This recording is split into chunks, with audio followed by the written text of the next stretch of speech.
Good afternoon, and thanks for joining us for Living Local, your lifestyle show for all things Charleston and beyond. I'm Ashley Meservey.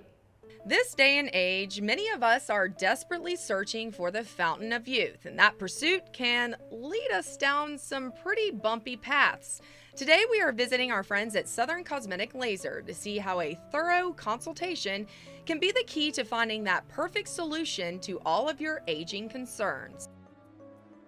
Joining us today, we have Cindy McClure. She's the owner here at Southern Cosmetic Laser. Thanks so much for having us back. Thank you. All right, Nice to be so back. today we're going to talk about the consultation and things like that. So let's just say I'm a patient. I come in and I'm thinking I need one thing like Botox or something like that. What's your process for telling people, kind of guiding them through it? Well, the consultation is very important because I always want to make sure I understand what the patient dislikes about their skin or their body, and definitely customize and orient the goals on treating that particular problem.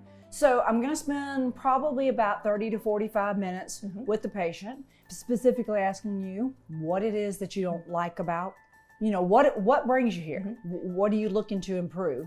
So depending on what you answer in that's going to kind of prompt me. But basically in general, most of all of us, you can't defy aging, so we're all going to continue to age. And I'm usually telling patients the three, when it's dealing with face, there are three things that happen to us. We all have expression, but we're not made from the same cookie cutter recipe. So everyone is different in their facial structures, their anatomy, and their muscles. So we take some pictures. I show some dynamics and character of the face. Everyone typically has a little asymmetry, so I'm pointing out those discrepancies. They're usually not bad things, but most patients don't know that there's a little bit of difference in their face. And then I'm going to talk about skin integrity and volumization all. So basically, I'm trying to tell patients there's three things that happens to them, and I'm always talking about my three fingers, never that I'm pointing fingers at anyone or using that, but I use lots of analogies when I'm, and I love that about unfortunately, you. I think it's great. so I'm trying just to relay where people can actually understand. I love to educate and I love to talk, That's so what I was just therefore, about to say. I'm a talker, so you have to give yourself time. So if it's going to be a quick visit, you're going to have to say, all right, you're going to have to shut up, have to hurry up, I have to go to work. I love that. So therefore, when looking at the three dynamic things that generally we focus on, skin integrity being number one. Skin's the largest organ of the body. So I'm going to look at the overall skin, see, based upon your skin coloring, what are you looking to improve? What are you looking to better? The second thing is expression lines. Usually people say wrinkles, or they'll say this brow's low. Expression lines, and then volumization, because we all lose about a teaspoon of volume beginning at age 28 for every decade. So everyone needs some improvement and lifting. And my analogy is, you can have a balloon. The balloon can be partially deflated, but you can't get all the wrinkles out of the balloon until you inflate him up a little bit. That makes sense. Okay. So this particular session, we were going to talk about expression and how, even the smallest child, and I guess we're leaning toward the toxins, and I always say toxins. They're called neurotoxins. There are actually 4 of them that are approved in the FDA in the United States right now, and everyone obviously knows Botox as the number one. Have a lot of patients who fear that, oh my gosh, Botox, or I'm too young for Botox. So preventative, people, right? It is preventative and it's proactive, and depending on what you're looking to improve, I can show you lots of pictures, but we use it to relax one muscle region to make another work better. For example, I'm going to pull this board up very quickly, and I show this on your face when you come in because, as I said, everyone has a different anatomy. I mean, everyone has the same anatomy, but different facial structure.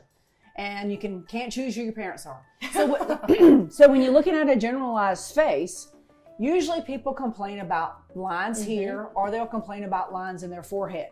That's usually the first thing that people walk in and say, can do something about that. So you have to understand there's 2 muscles that push in here. They're called corrugators, and there's one or a pair in the middle that tend to pull down. They basically act like a weight, and this frontalis muscle, which is huge, the size of my hands, is trying to pull up. So most of all of us have to have this relax to allow that forehead to pick up. And it improves some of the horizontal lines when that happens.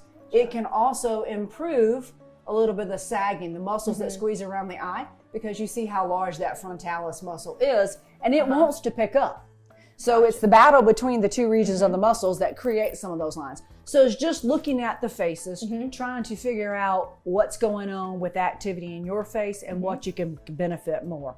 I come in, when patients come in, I explain all about the toxins, how they work, what's the difference in those toxins. I like virtually all 4 of them. I have no preference of any of them. Everyone knows Botox because it's typically the most advertised. But my philosophy is less is best. And again, I spend your money like my money. So there's one thing that I always respect with that medication is I can always add. So usually the first time you come in, I treat you as a Botox virgin, whether you've had Botox or not. Gotcha. And that we're going to put in what I think is best and then revisit and bring you back in 2 to 3 weeks. Take your pictures. The pictures are very dynamic. They're pretty cool. And then decide, this is your right recipe. The toxins generally last, unfortunately, only about 3 to 4 months. But I tell patients the goal of the toxin world is to put the muscles in recess, not retirement. All right, well, we're actually going to see you work your magic. Yes. So let's go see how it all works. Okay, let's go. So basically, we already kind of know what Heather dislikes about. I'm going to show her very quickly the intensity of her muscles. So make a mean face for me. So you can see how these 2 muscles pull in. She has a very tiny procerus muscle in the middle. You can see her corrugators are strong. Raise your forehead for me. She has a little bit of forehead lines here, but when you relax this muscle region here, relax your little forehead for me, she'll get a natural lifting of this. Smile for me. She has a couple little baby smile lines here. I use this little chili ball. Most people who get neurotoxin injections are fearful that it's a needle. So just to minimize a little bit of pricking. Again, my philosophy is I want to make sure you get all the medication and it's going to have full response before I reevaluate your face to see if this is your right dosing for you.